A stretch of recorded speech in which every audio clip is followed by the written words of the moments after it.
ഇതൊരു ഓഡിയോ, എന്റെ ആദ്യത്തെ ഓഡിയോ ലോഞ്ചാന്ന് തോന്നുന്നത് സത്യമായിട്ടും. കാരണം ഇതിന് മുന്നേയുള്ള ഞാൻ അഭിനയിച്ച സിനിമയിലുള്ള പ്രൊഡ്യൂസറൊന്നും എന്നെ ഓഡിയോ ലോഞ്ചിനൊന്നും വിളിച്ചിട്ടില്ല. അത് ഞാൻ അഭിനയിച്ച cinema Prince and the family എന്ന് പറഞ്ഞ സിനിമയാണ്. പ്രൊഡ്യൂസറുടെ ഇരിപ്പുണ്ട്.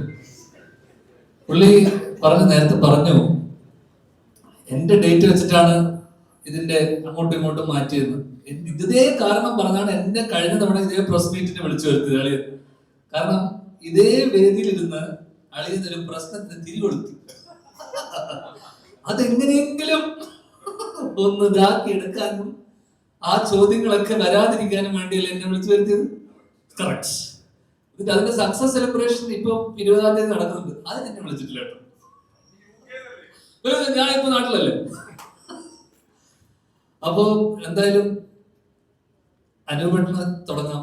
കാരണം അനൂപേട്ടനുമായിട്ട് എന്റെ സിനിമയിലെ എന്റെ ബാലപാഠങ്ങൾ പഠിപ്പിച്ചു തന്ന അനൂപേട്ടനിൽ നിന്ന് തുടങ്ങണം. കാരണം ഞാൻ ആദ്യമായിട്ട് അസിസ്റ്റ് ചെയ്യുന്ന സിനിമ, ഞാൻ ഒരൊറ്റ സിനിമ അസിസ്റ്റ് ചെയ്തിട്ടുള്ളൂ. മാമന്റെ കൂടെ 916 എന്ന് പറയുന്ന സിനിമയിലാണ് ഞാൻ അസിസ്റ്റ് ചെയ്യുന്നത്. അപ്പൊ ഞാൻ ആദ്യമായിട്ട് കാണുന്ന ഒരു സ്റ്റാർ എന്ന് പറയുന്നത് അനൂപേട്ടനാണ്. അന്ന് അനൂപേട്ടൻ എനിക്ക് തോന്നുന്നു ഏറ്റവും തിരക്കുള്ള സമയം. കാരണം അനൂപേട്ടൻ ആ സമയത്ത് കഥ എഴുതുന്നുണ്ട്, അഭിനയിക്കുന്നുണ്ട്, അതോടൊപ്പം തന്നെ satellite business plus full business. അനൂപേട്ടനാണ് എന്റെ അറിവിൽ അന്നത്തെ കിങ് മേക്കർ എന്നൊക്കെ പറയുമല്ലോ. കാരണം എന്റെ തോളത്ത് ചാരി വെച്ചിട്ട് അനൂപേട്ടൻ എഴുതിയൊരു സ്ക്രിപ്റ്റ് ഉണ്ട് ആ ഷൂട്ടിനിടയിൽ. കാരണം ഇടക്കിടക്ക് എന്റെ കയ്യിൽ നിന്ന് 2-3 പേപ്പർ വാങ്ങിക്കും. ചെരിഞ്ഞു നിൽക്കടാ, കുനിഞ്ഞു നിൽക്കടാ എന്ന് പറയും. അങ്ങനെ ഞാൻ കുനിഞ്ഞു നിന്ന് കൊടുത്ത് അനൂപേട്ടൻ എഴുതിയ സ്ക്രിപ്റ്റാണ്. അതിന്റെ പാടുകൾ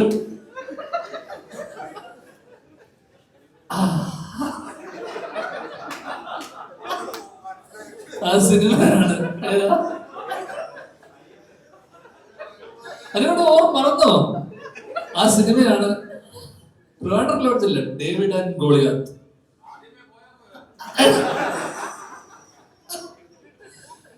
അങ്ങനെ അന്ന് അനൂപേട്ടൻ എനിക്ക് തോന്നുന്നു ഇത് എത്രത്തോളം സത്യമാണെന്ന് അറിയില്ല, പക്ഷെ ഞാൻ ഇപ്പോഴും വിശ്വസിക്കുന്നത്, കാരണം ലാൽ സാറിനെക്കാളും മമ്മൂക്കയെക്കാളും അന്ന് ഏറ്റവും ശമ്പളം വാങ്ങിച്ചിരുന്ന നടൻ അനൂപ് മേനോനാണ്. സത്യമല്ലേ?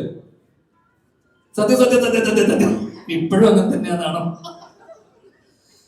കാരണം അനൂപേട്ടൻ അന്നൊരു പാക്കേജ് ആയിരുന്നു എന്റെ അറിവിൽ. കാരണം റൈറ്റിംഗ് പ്ലസ് ബാക്കിലുള്ള ഡയറക്ഷൻ പ്ലസ് അഭിനയം പ്ലസ് സാറ്റലൈറ്റ് ബിസിനസ് എല്ലാം അനൂപേട്ടൻ അങ്ങ് നോക്കിക്കോളും. കാരണം എനിക്കൊന്ന് ഡേവിഡ് ആൻഡ് ഗോളിയാത്തിന്റെ കാര്യം അനൂപേട്ടൻ എന്നോട് പറഞ്ഞിട്ടുണ്ട്. കാരണം ആ സിനിമ ചെറിയൊരു ബജറ്റിൽ ഉണ്ടാക്കുന്നു, അതിന്റെ ഇരട്ടി തുകയ്ക്ക് വിൽക്കുന്നു. അങ്ങനെ അന്ന് ഏറ്റവും സക്സസ്ഫുൾ ആയിട്ട് ഈ ബിസിനസ് അല്ലെങ്കിൽ അന്നത്തെ ബിസിനസിനെ മനസ്സിലാക്കി. കാരണം ഇതൊക്കെയാണ് ഞാൻ പഠിച്ച ബാലപാഠങ്ങൾ ആക്ച്വലി. അപ്പൊ ഇതിന്റെ സെറ്റിൽ വന്നപ്പോ എന്നോട് അന്ന് പറഞ്ഞൊരു കാര്യമുണ്ട്, നീ എന്ത് ചെയ്യുന്നു? ഞാൻ പറഞ്ഞു അനുപേട്ടന്റെ പാത പിന്തുടരുന്നു. കാരണം അപ്പൊ അനുപേട്ടനോട് പറഞ്ഞ കാര്യം എന്ന് വെച്ച് കഴിഞ്ഞാൽ, ഉള്ള സമയത്ത് നമ്മൾ ആ സമയം എന്ന് വെച്ച് കഴിഞ്ഞാൽ കാടടച്ച് വെടിവെക്കുക, അതിലൊരു 1-2 കൊള്ളും. ആ കൊള്ള കണ്ടു കഴിഞ്ഞാൽ പിന്നെ അതൊരു നടനെ സംബന്ധിച്ചിടത്തോളം പിന്നീട് ഒരു 10 സിനിമയും കൂടെ കിട്ടും. അപ്പൊ ഈ പാഠങ്ങളാണ് ഞാൻ അന്ധകാലം തൊട്ട് ഇന്നേ ദിവസം വരെ ഞാൻ അപ്ലൈ ചെയ്യുന്ന കാര്യം. അനൂപ് മേനോൻ എന്ന് പറയുന്ന നടനെ ഫോളോ ചെയ്ത് വരികയാണ് ഞാൻ, സത്യമായിട്ട്. രണ്ടാമത്തത് അബാം മൂവീസ്. അബാം അനുപേട്ടൻ്റെ കൂടെ ഒരുമിച്ചൊരു സിനിമ ചെയ്യാൻ പറ്റുക എന്ന് പറയുന്നത് ഒരുപാട് ഇങ്ങനൊരു അബാമിന്റെ ബാനറിൽ ഒരു സിനിമ ചെയ്യാൻ പറ്റുന്നത് ഒരുപാട് സന്തോഷം. രണ്ടാമത്തെ കാര്യം എബ്രഹാം ചേട്ടനെ പറ്റി പറയണം. കാരണം ഇതേ ബിസിനസ്, ഈ ബിസിനസ് കഴിഞ്ഞ എത്രയോ സിനിമകളായിട്ട് നമ്മള് 2 സിനിമകൾ 13ഓളം സിനിമകൾ സക്സസ്ഫുള്ളി ബിസിനസ് ചെയ്യുകയും ലാസ്റ്റ് 2 സിനിമകളും ബിസിനസ് ചെയ്തു. പക്ഷെ അതിൽ നിന്ന് ചെറിയ നഷ്ടം വന്നു. ചേച്ചി പല ഇന്റർവ്യൂവിലും പറഞ്ഞതുകൊണ്ട് ഞാൻ അത് കൂട്ടിച്ചേർത്ത് പറയാണ്, നെറ്റ്ഫ്ലിക്സിന് വില പറഞ്ഞിരിക്കുകയാണ് ഇപ്പൊ എബ്രഹാം ചേട്ടൻ. എന്നിട്ട് ആ നെറ്റ്ഫ്ലിക്സ് തന്നെ പുള്ളിയുടെ പടം വെക്കും. കാരണം 100 സിനിമ പൊട്ടിയാലും അല്ലെങ്കിൽ 150 സിനിമ പൊട്ടിയാലും 151ാമത്തെ സിനിമ അബാം മൂവീസ് ചെയ്യും. അതാണ് അവർക്ക് സിനിമയോടുള്ള പാഷൻ, സിനിമയോടുള്ള ഇഷ്ടമാണ്. അല്ലാതെ ലിസ്റ്റിൻ സ്റ്റീഫനെ പോലെ കച്ചവട ബുദ്ധി മാത്രം കണ്ടുകൊണ്ട് സിനിമയെ അപ്രോച്ച് ചെയ്യുന്ന ഒരു ബാനറല്ല അബാ മൂവീസ്. കാരണം അബാ മൂവീസിന്റെ ബാനറിൽ കഥ കേൾക്കുന്നത് പലപ്പോഴും ഷീൽ ചേച്ചിയും എബ്രഹാം ചേട്ടനുമാണ്. പക്ഷെ ലിസ്റ്റിൻ സ്റ്റീഫന്റെ ബാനറിൽ കഥ കേൾക്കുന്നതും ലിസ്റ്റിൻ സ്റ്റീഫൻ അല്ല.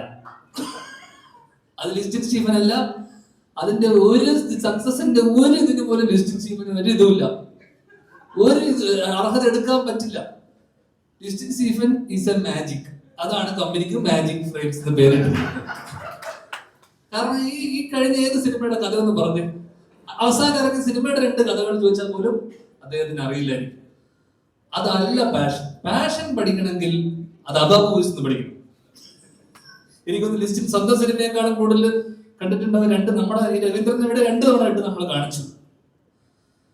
എന്തായാലും ഇനി മൂന്നാമത് പറയാനുള്ളത്, ഈ പരിപാടി അലമ്പാക്കാൻ വന്നിരിക്കുന്ന കുറച്ച് പേരുണ്ട്. അവരോടാണ് അസീസ് നെടുമൺ, നീ എന്തിവിടെ വന്നു എന്നുള്ളതിന്റെ കാര്യം. അവറാച്ചന്റെ എന്താ പടത്തിന്റെ അങ്ങനെ ഒരു പടം മുന്നേ ഇറങ്ങിപ്പോയില്ലേ,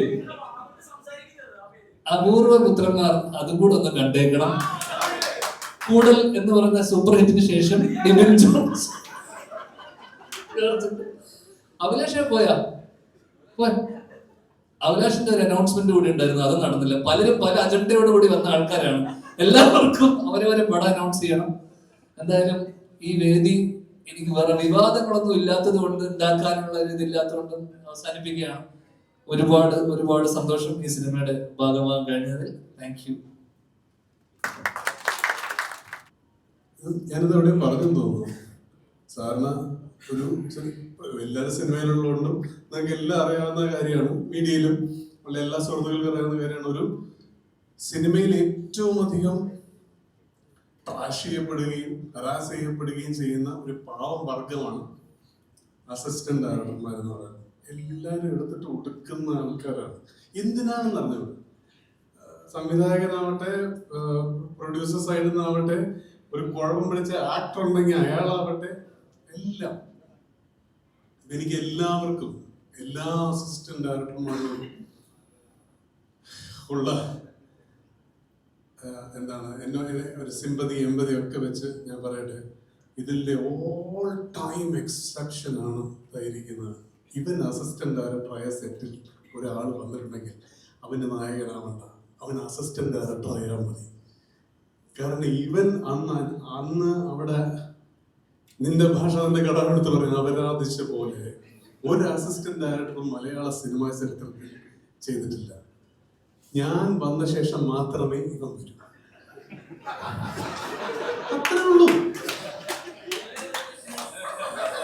തലേ ദിവസം ക്ഷീണം ഒരു കാര്യം. പിന്നെ ഇവനാ എനിക്ക് ഓർമ്മ വേങ്ങേരിയോ അവിടെ എവിടെയാണ് നമ്മള്, ഇവനപ്പുറത്ത് എന്താണ് തൊണ്ടയാട് ബൈപ്പാസിൽ കാറിടും എന്റെ പ്രൊഡക്ഷൻ വണ്ടി.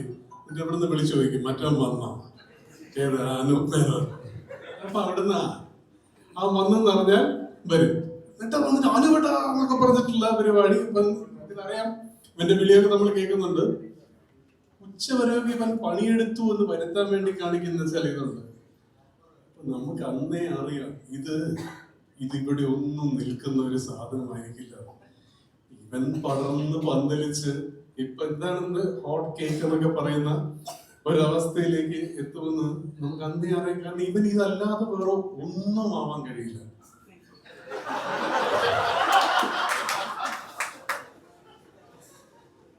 പക്ഷെ എന്തൊക്കെയായാലും ഇതിനടുത്ത് എനിക്കിട്ടും പണി തരുമെന്നുള്ളതുകൊണ്ടും അതല്ലാതെ എനിക്ക് ഒരുപാട് ഇഷ്ടമുള്ള, നിങ്ങളെ പോലെ ഒരുപാട് ഇഷ്ടമുള്ള ഒരു ആക്ടറാണ് ഞാൻ. ഒരു ആക്ടർ എന്നതിനുപരി ഒരു സ്പേസിലേക്ക് കയറി വരുമ്പോൾ അവിടെ അയാൾ ഉണ്ടാക്കുന്ന എനർജി, അത് ചില്ലറ കാര്യമൊന്നുമല്ല, എളുപ്പമല്ല അത് ഉണ്ടാക്കുക എന്നുള്ളത്. അതാണ് സ്റ്റാർഡം എന്ന് പറയുന്നത്. ഞാൻ എൻ്റെ സ്റ്റാർഡം ഓഫ് സ്ക്രീൻ ആണ് കൂടുതൽ നമ്മൾ കണ്ടിട്ടുള്ളത്. അത് ഓൺ സ്ക്രീൻ ആവാൻ കുറച്ചുകൂടി മൂത്ത് അവനത് ഓൺ സ്ക്രീനിലേക്ക് എത്തിക്കും വന്നു തോന്നില്ല. പക്ഷെ അത് അൺമിസ്റ്റേക്കബിളി ഒരു സ്റ്റാർ ക്വാളിറ്റി ധ്യാനിലുണ്ട്. എനിക്ക് തോന്നുന്നു 4ാമത്തെ സിനിമയാണ് അബാമുമായിട്ട്. അപ്പം ഷീ ടാക്സി തുടങ്ങി, ഷീ ടാക്സി ചെയ്തു, കനൽ ചെയ്തു, മരട് ചെയ്തു. ഇതെല്ലാം തന്നെ സാമ്പത്തികമായി നഷ്ടമുണ്ടാക്കാത്ത സിനിമകളാണ്. ഇതും അങ്ങനെ തേങ്ങാപ്പറന്ന് വീഴുന്ന പോലെ വീഴണേ എന്ന പ്രാർത്ഥന മാത്രമാണ് ഈ സ്റ്റേജിൽ ഉള്ളത്. ഒപ്പം ഈ സിനിമയെ വളരെ പെട്ടെന്ന്, വളരെ ഈസി ആയിട്ട് മീഡിയ തന്നെയാണ് വിത്തിൻ ഒരൊറ്റ ആഴ്ച കൊണ്ട് ഈ സിനിമയുടെ പേര് പോലും എനിക്ക് തോന്നുന്നു 2 ആഴ്ചയ്ക്ക് മുന്നെയാണ് നമ്മൾ തീരുമാനിക്കുന്നത്. പക്ഷെ ഈ സിനിമ ഇത്രയധികം വൈറലാക്കാൻ, ഇത്രയധികം ആൾക്കാരിലേക്ക് എത്തിക്കാൻ ഈ നിൽക്കുന്ന ക്യാമറ കണ്ണുകൾ ചെറുതായ ഒരു സഹായമല്ല ചെയ്തിരിക്കുന്നത്. അതുകൊണ്ട് മാധ്യമങ്ങളോട് അകമഴിഞ്ഞ നന്ദി. ഒപ്പം ഈ സിനിമയിലെ ചില ടെക്നീഷ്യൻസിന്, എസ്പെഷ്യലി ഇതിന്റെ സിനിമറ്റോഗ്രഫി ചെയ്ത മഹാദേവൻ തമ്പി. നമ്മളെപ്പോഴും ഒരു സിനിമ ഒരു മറ്റേ സംവിധായകനെ, പ്രൊഡ്യൂസറിനോ, നായകനെ വെച്ചിട്ട് നമ്മളെ വിടും. മഹാദേവൻ തമ്പി വളരെ ടാലന്റഡ് ആയിട്ടുള്ള ഒരു സിനിമറ്റോഗ്രാഫറാണ്. അപ്പോൾ അയാളെയും ഈ സിനിമയുടെ വിജയം അല്ലെങ്കിൽ ഈ സിനിമയുടെ വരും വരായികൾ നല്ലൊരു ഉയരത്തിലേക്ക് എത്തിക്കും എന്ന് ഞാൻ പ്രാർത്ഥിക്കുന്നു. സിയാൻ ശ്രീകാന്ത് എഡിറ്റർ, ഒരു ബഞ്ച് ഓഫ് ടാലന്റ് ആയിട്ടുള്ള ആൾക്കാരുടെ പ്രയത്നമാണ്. എല്ലാ സിനിമയും അങ്ങനെ തന്നെയാണ്. ശരിക്കും പേഴ്സണൽ ആയിട്ടുള്ള ഇതുള്ള ആൾക്കാരായതുകൊണ്ട് പറയുന്നു. Manoj of course. So thank you so much. ഞാൻ അതുപോലെ അസീസ് നെടുമങ്ങാട്, ഈ സിനിമയിലെ ഏറ്റവും നന്നായിരിക്കുന്നത് നീയാണ്. അതെന്താ അങ്ങനത്തെ ഒരു ചിരിയടാ? ഇതാണ് നിന്റെ അതേ അഭിപ്രായം അല്ലേ?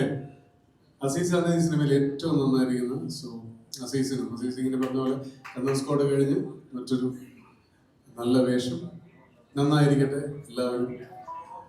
സെന്തിൽ മറ്റൊരു പ്രധാന വേഷം അവതരിപ്പിച്ചു. ഡിസ എവിടെയുണ്ട്, ഷീലുന്റെ അമ്മയെ അവതരിപ്പിച്ച എല്ലാവർക്കും എൻ്റെ നന്ദി. And of course last but not the least, ചുമരും ചാരി നിൽക്കുന്ന ഷീലു എബ്രഹാം, കറുത്ത വേഷമിട്ട് സ്വന്തം ഭർത്താവിന്റെ ലിസ്റ്റിൽ പറഞ്ഞ പോലെ കരിദിനം ആഘോഷിക്കാൻ നിൽക്കുന്ന ഷീലു എന്തുകൊണ്ടാണ് ഈ ചുമര് മറഞ്ഞു നിൽക്കുന്നതെന്ന് എനിക്ക് ഇപ്പോഴും മനസ്സിലായിട്ടില്ല.